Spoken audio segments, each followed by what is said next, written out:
Speaking of winning 1-1 and 2, the McEnroe brothers have sat down. We'll visit with them in just a moment. The #1 player in the world looked the part. Jannik Sinner, Vit Kopriva. And it's all Sinner. He's cruising, wins the first set 6-1. Second set, a whole lot more of the same. Far court in the maroon kit. I hadn't seen that one. Cross-court winner there. It's just methodically ruthless, this man. 1-1. Vit's got a couple of games in the third set, but Sinner, powerful serve there. And it's as I said, ruthlessly, methodically brilliant. 1-1 and 2 for the world #1. It's 1:04 in the morning. John and Patrick McEnroe alongside. Fellas, I want you to be honest. When they said, hey, we're going to come on with Van Pelt around 11, yeah, sure, why not? 1 to 10, how much do you both hate me? It's fine. Well, 10's fine. no. First of all, I want to you'd be a great tennis player, but you've been doing this for years, and you always got to sit and wait, and, I don't know when I'm going to come on, so I give you a lot of credit for being here. Thank you for that. Oh, that's kind. But 1 to 10, how much do you hate me at 1:04? We're about a 9. About a 9er. You got to love it. You got to love his honesty. You're on at 11 tomorrow, aren't you? So you might be 10. He might be changing that. No problem. No, Patrick's he's Go to the lefty. I pulled the Johnny Mac. I said, can I miss the meeting tomorrow? At least let me do that. That seems reasonable. Well, I'll get here. I'll get a nice You still sleep. go to meetings, Scott, all the time? Zoom meetings? Absolutely. Come on, you got to be Scott present. Van Pelt. Zoom's This different. guy Well, that's why I'm asking. Yeah, right. He hasn't been to a meeting in years, I'm sure. Come on. Ask Stanford Steve. I'm Stanford president. Steve. Yeah. Does he go to meetings? Come He on. does, huh? Yeah, he runs them. Probably. He probably he had runs no them. choice whether to say. He had to say Of course, that. he has to say that. I go to meetings. I'm happy to be here with you, and this is an amazing event. I told you all last year, I've always enjoyed watching it. I had your poster on the wall, Ellicott Hall, Maryland, back in the day when you were the king of this joint. And now it's Sinner that's kind of the king of the sport. And when we talked this time last year, that, but okay. well, I mean, him and Alcaraz, yeah. Okay, I'll get to that. But I'm interested in both your opinion of where Sinner has taken himself in the time from we talked a year ago as the champion here, looking to be the first since Fed, and about 16 years ago to do it again. Where has he taken his game? Is it to a place now that noise that surrounded him and the questions in the past is gone? Yeah, I know his coach, his original coach when he was a kid, Riccardo Piatti, who did a great job with him. Mm-hmm. But he felt like he needed something more. Just like Coca's decided to get a new coach. Darren Cahill is one of the greatest coaches you'll ever see in any sport. He should be in the Hall of Fame. He's coached in Agassi. He coached Simona Halep. He coached Leighton Hewitt. He's done a number with Jannik Sinner, made him more of a believer, changed his serve, worked aspects. He's incredible in and out of the corners. But Jannik Sinner is playing at a level that I didn't anticipate it would be that high at this point in his career. I am very amazed that he's this good. I've watched him for years. He's a great kid. He went through a lot of turmoil with these, doping violations. I don't know exactly what's happened in terms of what went on, but the bottom line is there was a lot of pressure here when he played.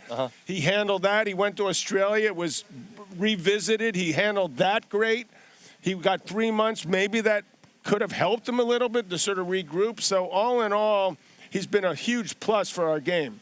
Did he have this kind of ceiling in your mind, Patrick? Well, first of all, methodically ruthless is a great way to describe him. So well done on that. I know you're a wordsmith. But the point is, to answer your question. Quit sucking up to him. Because I go to all those meetings. We want you to come to the U.S. Open. We love having you. Happy to be here. This helped big time what happened to Sinner. Because last year when he came here, there was a swirling amount of controversy around him coming here. He had a lot to deal with. It hadn't been made public that he'd had this doping allegation against him. It all came out last summer. He had a lot to deal with. He didn't like it at all, understandably. Mm-hmm. So the answer is yes, this made him a much better player because he got tougher. He got mentally tougher. His game is unbelievable to watch. Nobody's hitting the ball as big and as clean as him off the ground ever in the history of tennis. That's how good he's hitting the ball. And it's made him a much better player. 22 consecutive matches won on hard courts. He's 5 short of your number from 79 to 82, 5th longest streak of all time. So he's playing at an incredibly high level, but so is Alcaraz, and you mentioned that, John. I'm going to stay with you, Patrick, just for your first thought on this.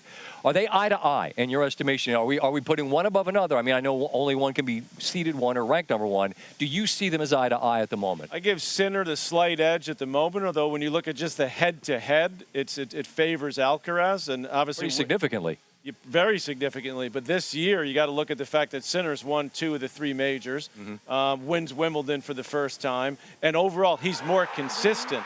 I think, though, this loss here that we're showing you at Wimbledon is going to give Alcaraz a little bit more of an edge. He looked, for him, like a little passive in that match. Like he couldn't believe that Sinner was just taking it to him.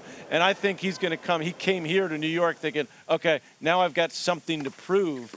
So I give Sinner the slight edge, but I think Alcaraz is right there, and he's got a little bit of a chip on his shoulder right now. You want 2 great players in any sport to play their best. In my opinion, if both guys played their best, Carlos Alcaraz is the better all-around player. Okay. If he brings A- or below, Sinner's going to beat him. That's what it boils down to. This guy, Carlos Alcaraz, in my opinion, is the most talented young kid, 20, 21, 22, that I've ever seen on a tennis court. That's more than Federer, Nadal, and Djokovic, who I have great respect for. I idolize Rod Laver. I played Pete Sampras. This guy is astoundingly good. Wow. When he's on. One of the quickest guys has ever been on the court. Incredible personality. The attitude's amazing. He's got every shot in the book. Everything. I mean, listen, when you say that, I mean, it really lands and it resonates, because I don't think that you're one to just heap praise on just adulation for no good reason. And I hear what you're saying. So it's those 2 are fantastic, but we're greedy because we had an era with the big 3 that was astounding for decades. If there is a third player, let's say it's an American, is there somebody that's poised? And because we're here, I suppose it's the inclination to ask that question. But is there an American that could at least join the conversation, someone that feels close? Who would that be? My guy would be Ben Shelton. I think he's got an incredible attitude, the personality. He's got the game to back it up. I love his story. He played other sports.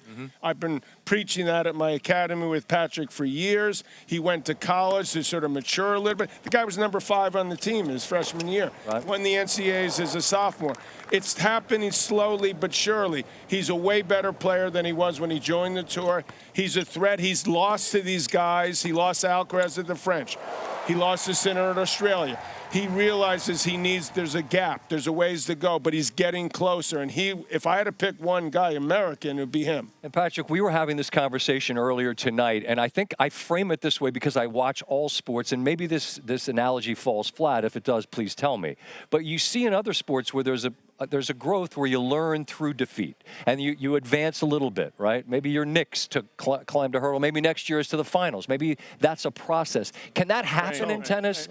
Or is it maybe like, this is how good I am, but Alcaraz and Sinner are just better? I wonder, because the sport, they're not the same things. I think there's a little bit of both, but in tennis, it's more like if they're better, they're better. And at the moment, Sinner and Alcaraz are better. Well, I love Shelton. I love his charisma, his moxie that he brings to the table. But if there's one American, I'm going to lean Taylor Fritz, because to your point, he made the final last year. Progression. He's been the most consistent guy. He's a little bit more like Sinner, where Shelton's a little bit more like Alcaraz. I mean, they're not quite at that level. Like, he's more consistent. He's more predictable. But I think that he's got the mindset, Fritz. Like, when he lost in the final last year and he lost in straight sets to Sinner, he was like, okay, he got a little bit of a taste of it. He wasn't close to winning, but he's close. He's knocking on the door, and I love his attitude. I mean, this guy's a professional. He desperately wants to win a major. He desperately wants to be the guy. And the good news for American tennis, and there's other guys other than Americans, like the guy we saw tonight, Zverev, the 3 seed, who's been in 3 major finals. But these guys are pushing each other, the American men, and that's a positive thing. Can they get over the hump? That's the question we all want to know the answer to. The question you both want to know is, when are we done? And the answer is now. I appreciate your time. We appreciate that. And sincerely, I don't want it to get to a 10, and that's how much you hate me. So we'll leave it at a 9. It's down to an 8 because you've asked such good questions.